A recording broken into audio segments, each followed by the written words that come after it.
ఎలా ఉన్నారండి అందరూ? అందరూ బాగున్నారా? చాలా మెత్తగా మాట్లాడుతున్నట్టు కొంచెం ఎక్స్ట్రాలు ఇస్తున్నాను, కానీ మనం అలాంటి కాదండి, జనరల్గా చెప్తున్నాను. సరే, ఈరోజు ఒక కథ చెప్పుకుందాం. ఇది చాలా రోజుల క్రితం రాసుకున్న కథ అనమాట. నేను అంటే జనరల్గా రాసుకున్నాను, మనసులో ఉన్న థాట్స్ అన్నీ బయటను పెట్టేసి ఆ రోజు ఏదో అనిపించింది, అలా రాసుకున్నాను. ఇప్పుడు ఏం కథ ఏంటంటే, చిన్నప్పుడు క్రికెట్ ఆడుకుంటుంటే గట్టి బాల్ కొడిచాం అనమాట. ఎదురుగా ఉన్న వాళ్ళ ఇంట్లో వెళ్ళి పడిపోయింది. మా వాళ్ళు అందరూ అరే బాల్ తీసుకురా, నువ్వు కొంచెం గట్టి కొడిచావు, ఎక్స్ట్రా చేస్తున్నావు అయితే ఇది అదే అనేసి అన్నారు. సరే తీసుకొచ్చేస్తాను రా బాబు, అదంత పని అనేసి వెళ్ళి గోడ దూకేసి వెళ్ళి తీసుకొచ్చాను అనమాట. తీసుకొచ్చిగానే ఎవడరా గోడ దూకింది అని అరిశారనమాట. నేనే గోడ దూకాను అన్నాను. పెద్ద తప్పేం కాదు కదా అనేసి గోడ దూకాను నేనే అనేసి అన్నాను అనమాట. అంటే ఎవడరా గోడ దూకమనండి, ఎందుకు గోడ దూకే కదా అనేసి అంటే గోడ దూకితే తప్పేముంది అన్నాను నేను. పెద్దవాడిని కాదు కాబట్టి పెద్దగా ఏం అవ్వలేదు అక్కడ. కానీ అప్పుడు నాకు అర్థం కాలేదు, ఇంత చిన్న విషయానికి ఎందుకు ఇంత ఇది అవుతున్నారని.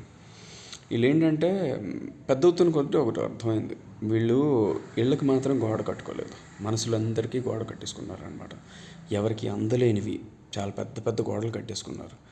ఎందుకురా అనేసి అంటే ఇక్కడ ఒక పేరు పెట్టుకున్నారు ఈ గోడలన్నిటికి. కులం, మతం, జాతి, ఇవి అవి అనుకుని ఓ పెద్ద పేర్లు పెట్టేసుకున్నారనమాట. ఇప్పుడు మనకి జనరల్గా ఏంటి, ఎవరన్నా చిన్నపిల్లాడు పుట్టాడు అనుకోండి, వాళ్ళకి పేరు పెడతాం ఏమని, మరి ఈడు ఫలానావాడు, ఈడు శేఖరు, ఈ అమ్మాయి జానకి, ఆ అబ్బాయి రాము అని పేరు పెడతాం. ఎందుకంటే అండ్ అలా పిలిస్తే బాగుంటుంది, వాడికి ఆ పేరు పెడితే బాగుంటుంది అని ఫిక్స్ అయ్యి పెడతాం అనమాట. సో ఇలాగే చేసే ప్రతి పనికి కూడా పేరు పెట్టుకున్నాం అనమాట. అంటే దానికే ఇప్పుడు ఒకడు రాజ్యాన్ని కాస్తున్నాడు, రాజు. ఈ బ్రాహ్మణ పనులన్నీ చేస్తున్నాడు, అంటే బ్రాహ్మణ పనులు అంటే పూజలు గట్ట చేస్తున్నాడు, బ్రాహ్మణుడు, శూద్రుడు, వైశ్యుడు, ఇలా పేర్లు పెట్టుకున్నాం అనమాట. ఇప్పుడు ఏంటంటే ఈ పనులు పెరిగే కొద్దీ ఓకే ఆ కులాల పేర్లు కూడా పెరిగిపోయాయి అనమాట. మెల్లగా చాలా ఎక్కువ అయిపోయాయి. సో ఇవేంటంటే ఆ గోడలు పెరిగి పెరిగి ఎవరికి వారే సమాధులు కట్టేసుకుంటున్నారు. ఇల్లులు అనుకుంటున్నారు కానీ అవి సమాధుల కింద అయిపోతున్నాయి అనమాట. అంత పెద్దగా పెట్టేసుకుంటున్నారు పేర్లు. ఒక్కొక్కప్పుడు అనిపిస్తుంది అనమాట, నిజంగా దేవుడే ఉంటే ఒకవేళ కిందకు వస్తే మనిషిని ఎందుకు పుట్టించాడో మనిషికి గుర్తు చేస్తే ఓకే ఈ గోడలు బద్దలవుతాయని. అంతవరకు మాత్రం ఈ గోడలు సమాధులుగా కట్టుకొని కుళ్ళిపోయి చచ్చిపోతుంటారు మనుషులందరూ. నాకు అది అనిపిస్తుంటుంది. చూస్తున్న ప్రతి దగ్గర అలాగే ఉంటుందండి.